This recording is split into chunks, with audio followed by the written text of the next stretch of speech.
that that leader of opposition or that office has to be under the purview of Parliament in the execution of its mandate.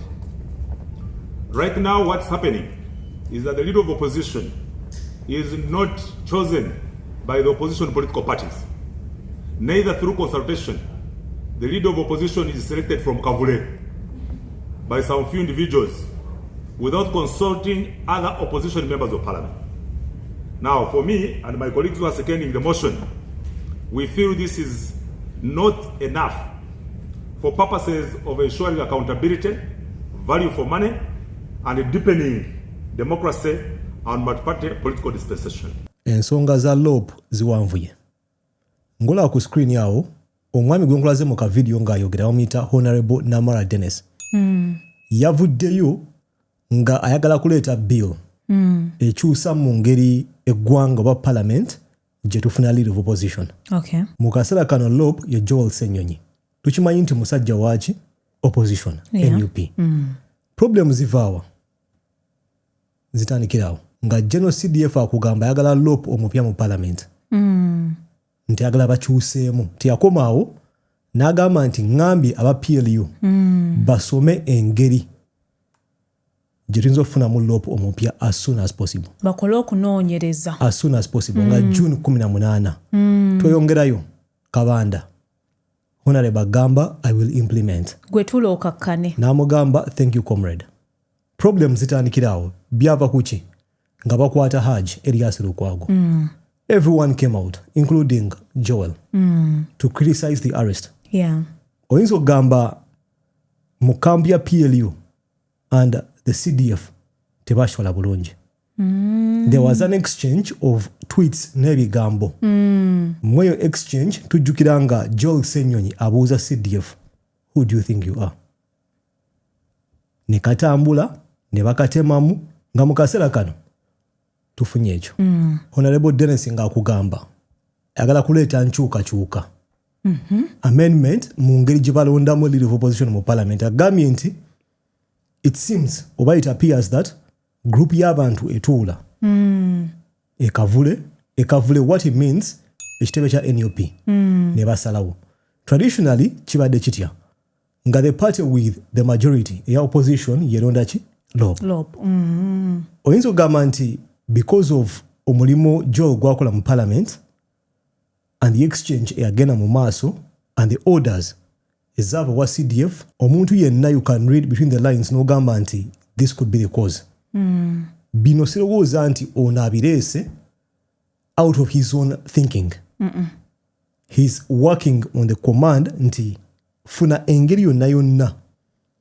Go and research. Study how to remove Joel Ssenyonyi from being the LOP as soon as possible. Oyinza okugamba nti embeera mu office ya LOP eyononese. What do I think will happen? Tuse tubiraba. Emwanyi, ebintu ebyenjawulo. If a bill comes mu ggwanga lyaffe n'engira mu Parliament, bitandikawo biti. Before you know it, it has been passed here. Because NRM, PLU, like it or not, they have the numbers. Ono omwami Dennis, oyinza okugamba nti ne speaker wa PLU. CDF literally came out n'agamba tukuwadde obwa speaker. Tukuwadde omulimu, yeah. Najjawo AAA. You can fight these things nenga it happened. Bamujjawo. Speaker wa PLU. NRM yeina ba members abanji. NRM and PLU are synonymous. If a bill comes, it's going to pass. Yeah. Emikisa mingi nnyo kino nkigamba naawe andaba. I don't see this bill failing to pass. Number one, aba NRM, they are fighting Joel. Aba opposition, bagala ekifo ekyo. Waliwo wa DP, wa FDC, nga akimanyi they don't have the numbers, naye balabye chance. So imagine, emwanyi was affecting everyone. Naye kino kya-affectinga kangambe one party, NUP. Opposition yennyini mu Parliament egenda kukiwagira. FDC, DP, JEMA, mu kaseera kano they are seeing an opportunity. The question is, ani agenda okugendawo? Ani ajja okubeera mu good books with some people abagenda okumuyamba okufuuka LOP? Ojja kujja oŋŋambe nti you don't see how it's going to happen. We've seen it. Mu ggwanga lyaffe things happen upside down. things happen in ways you can't even imagine, in ways ezitakola sense. Bitandikawo ebiti. Before you know it, tujja kuyingira mu investigation za budget. Trend obadde ogiraba? Mu kaseera kano the budget erabika mu mawulire almost most times nga bagamba office ya LOP efuna such billions. I think it's 4 billion or something. Don't be surprised waking up one day nga they are auditing budget yeyo. Nga they're asking questions in sente ziragawa. And don't be surprised nga sente ezo kugenda ova obuzibu obuyinza okujja Joel mu parliament. I won't be surprised by the way nga Joel ompya buvuddeko. I won't be surprised. Because mu ggwanga lyaffe stuff begins like this. Things happen upside down. Ngoyinza okugamba it doesn't make sense.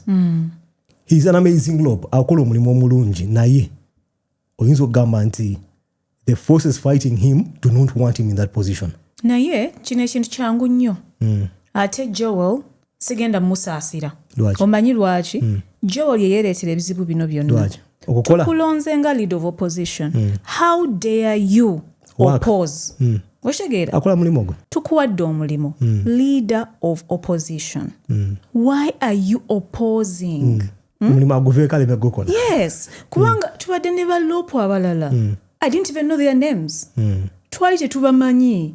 Kubanga baali bakola omulimu omulungi. You get it? Nga teba opposing. Yes.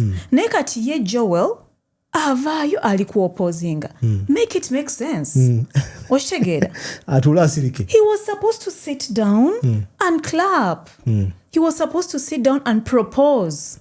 He was supposed to sit down and support every bill that is being passed. As a LOP. As a LOP. No, as a leader of opposition. Naye kati ye ne yeefuula amanyi nnyo. Akola ennyo n'atandika okuopposinga. That is not correct. Joel was supposed to sit down.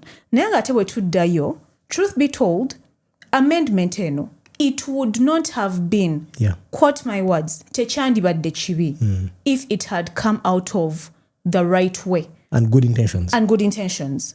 Kubanga the role of the parliament is to pass laws oba baleta suggestions, amendments, eziyamba bannayuganda. So if it was for the right purposes, twangambye, hey, kale, ba opposition members bonna batule wansi balonde LOP, probably Joel ono, oba NUP eno, you get it. It wouldn't have been bad. Naye under which circumstances is it happening? It's targeting someone. Yes. So omwami oyo honorable agambye it is not targeting Ssenyonyi. Naye kigenda kuntwalira akabanga okukiza ebigambo ebyo. Because there are some events that happened before you made that amendment. Or before you suggested that amendment. There was a fire, then the smoke came. Exactly. So tetugenda kukiriza bigambo bye. Nkimanyi ye ng'omuntu ayinza okuba agezaako okubumbabumba. Naye we are adults. We can differentiate between black and grey. An order was issued. An order was issued. So, Saga to John to kubeka akadongo to plaster it. An order was passed. Find ways of removing Joel. Nga 18 June. We are seeing it right now. Yes, and then the other thing is, right now, PLU is an opposition party. Because it's not NRM. But party, PLU is a pressure movement. Group. It's a pressure group. It's a movement. It's a pressure group against the government. Against corruption. Against any bad manners in the country. That's how they define themselves. Okay. And that would be okay. Naye kati bwe tugenda mu kulonda LOP. Ne tulonda member of parliament representing a PLU. Tuba tetumulabanga wa NRM. Tuba tumulabanga opposition. Oshekera kye ngamba. Gwe ng'omuntu, you can't come out and say, obwa leader of opposition, babwadde omuntu wa NRM. No. Ajja kugamba PLU. Bwe tubuwa Honorable Kabanda. Honorable Kabanda is PLU. So he's not NRM. And he would be fit. Ladies ones don't define themselves as a party. It's crazy. Chogama and Chogama, and I think chigenda kuhappening. Yes, and that is where we are. Nti abanayagala bayinza okwagala okirwanisa, but up to what extent? Chanako I know, but ngaye nkugambye they have the numbers. Nebigambo bikubuze. Nedda Uganda njimanyi omanyi tukekisa n'ogamba nti let me be logical and objective. Ekigenda mu maaso you're seeing it. Of course. Honorable Dennis alese bill ejja kujja mu parliament. NRM and PLU have the numbers. Ejja kuyita kino nkigamba discussion ya budget egenda kudda. the discussion will come back, and I think that's where the problem is going to come from. Obusubugena kuvaawo nga questions are asked about how Lop was spending money. Simanyi how he was spending it, but Gwango Lidabi, you've seen how our country is. Yeah. Ebintu can happen in ways you can't imagine. But yatano kugamba musimanya, you've heard the rumors. Apartments bichi. Nga guy abadde abagamba zindaga apartment zomugamba nti nyino kitegera. Naye in our country, you've seen how things happen. It's crazy, it's madness. Bajakera kumacha bagambe nti an apartment ebunga without even proof bakiremereko. Before you know it nga bagamba ave mu parliament. Because orders were issued. It's sad. Chana kunyo. Can you stop this? I don't think. Mukasera kano, nothing can stop this bill from coming to parliament. We have no control over it. Ngoyinza okugamba, that's the sad bit. Toyina kyoyinza kukola. Yes, ojja kujja ku internet twogere, we discuss this, but I'm telling you this. Digena kujja mu parliament, it's going to pass. Because by na speaker, they have the numbers. I don't see how this doesn't come to parliament. Chana kunyo. NTV yakoze compilation. Ngegezako kulaga ekyagenze mu maaso nga Honorable Dennis agezako okuselinga this whole madness to Ugandans. Watch. Olwalira ababaka ba NRM kyokka nga bannakisinde PRU nga bakulembeddwa mu Dennis Namara owa Buyaga West, Simon Peter Opoloti wa Kanyum ne Lino Singopeko wa Kibanda North bakedde kukwasa ateekerateekera palamenti ekiwandiiko nga kisaba bateekebwe ku lukangaga lw'ebigenda okuteesebwako nga palamenti ezzeemu ennaku z'omwezi 7 ogujja. Namara ayagala palamenti emukkiriza aleete ekiteeso ekikola ennongosereza mu tteeka erirambika enzirukanya y'emirimu gya palamenti, the Administration of Parliament Act, ng'ayagala ababaka bava mu bibiina eby'oludda oluvuganyako n'abatalina bibiina okwetaba obutereevu mu kulonda akulira oludda oluvuganya, so si kulondebwa akulira ekibiina ekikiza ababaka abangi mu palamenti nga bwe gubadde. Ntino bw'obanga otwala aba opposition MPs wonna mu parliament, buli kintu kyokola olina okwebuuza political parties endala zonna eziri mu parliament. Naye ka kyetulabye nasaba zino leader of opposition aliwo bamulondere kavule. Political parties eziri mu parliament endala tebazibuuzaako. Tugamba nti twagala tukolemu amendment bwebanga balonda omukulembeze ow'ababaka aba opposition mu parliament basobole kwebuuzaako kwabo bonna abali mu opposition n'abo aba kinoomu ba independent members of parliament.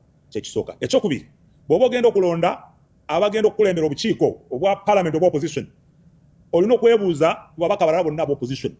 Kyokka mu kiseera kino waliwo ebibuuzo ku buti abantu abayingira palamenti nga tebalina bibiina mwe bagwa ate bwe basobola okwenyigira mu kulonda abantu abaliko ebibiina. Bano baagala ababaka abalonda akulira oludda oluvuganya mu palamenti okuba n'obuyinza era obumuggyako. For example, mukimanyi bulungi etteeka constitution yaffe eteekako president ng'obuyinza omuggyako. Parliament eyinza kuggyako president. Parliament eyinza kuggyako speaker ne deputy. Parliament eyinza kuggyako ba cabinet ministers ne baba censuring mwabalaba edda bakuteesa baba censuring n'abalaba. Naye lwaki ono ye leader of opposition tewalimu ebbago nti no bwabanga takoze bulungi obanga sente zabamuwadde ku budget billion 4 bazibbye ne bazimbamu apartments, lwaki tewalimu ebbago akawaayiro? Wabula kawulidde ako eyo yegenda okubeera trend oba trajectory. Introduce the bill egenda kujja mu parliament. I'm telling you this, it's going to be passed because by the numbers one day omuntu omu ajja kusituka agambe nti yazimba apartment 4 billion. They'll audit it mu bwangu ddala. They will move a motion okumujja mu parliament either as an MP or as a LOP. Totally out of nowhere it's going to happen. Kyanaku nga yankugambye, can you stop it? Simanyi. I don't know how the office of the LOP mu kaseera kano survives this. Tujjukira nti Lumu, Honorable Lumu sometime back, I think last year, yagezaako to bring the same thing. Lwakuba mu kaseera ako I think elections ajja nekiggwamu amazzi. We had better things to focus on. Right now, oyinza okugamba nti ye attention, ye target, ye goal. The CDF came out n'agamba nti mu bwangu ddala as soon as possible, and you're seeing this happen. Very sad. Nti ennongosereza eno tetunuulidde Joel Ssenyonyi mu kaseera kano akulira oludda oluvuganya wadde nga gye buvuddeko ssentebe w'ekisinde kyabwe PRU yavaayo n'ategeeza nga bw'agenda okukola obutassa mukono okutuusa nga Ssenyonyi avudde ku kifo kino. We are simply fulfilling a patriotic role of good governance under multipartism, democracy, and ensuring that everybody is toying according to the ideals and principles of democracy. Kyokka lw'ekibuuzo abakulu bano kye beebalamye ekyokuba nga bali ku ludda lwa NRM ate lwaki bafaayo nnyo okutereeza ensonga z'ab'oludda oluvuganya. Okusinziira ku nnambika y'amateeka, etteeka nga lino singa liyisibwa liba lya kutandika okukola mu palamenti ekisanja ekinaatandika mu 2031 so si ekisanja kino ekyakatandika. Sirowooza nti bajja kirinza ekisanja ekijja. I think they will find a way of implementing it mu kino ekisanja. Naye nga bino byonna singa twalina opposition ngeri united whereby FDC, NUP, JEMA, etc nga bonna bassa kimu, I think we would have a stronger hand. Unfortunately, NUP eri yokka, PFF, PPF eri yokka, JEMA eri yokka, anti eri yokka, FDC eri yokka, kwegamba tetuyina a united front for all the oppositions. So n'amateeka bwe gati bwe gajja oba ne amendments westi bwe zijja tugenda sanga nga some parties oba some opposition parties zigenda li supportinga for mulimu selfish opposition interest. Ekolera for example PLU oba NRM. Yes. Naye nga we would have fought better singa tubadde tukolera wamu. But at the end of the day, ng'omunna-Uganda, there are some things nga whether you want to accept it or not, you have no control over it. Kanfune ndowooza. Njagala ompe ndowooza mu comment section wansi awo. Okirowoozaako ki? Eno bbiri egenda okujja. Number 1. Okukyusa engeri lob gy'alondebwamu. Olowooza Joel Ssenyonyi asurvivinga luno. Mpe ndowooza mu comment section wansi awo. Tujja bala mu video dako. Peace.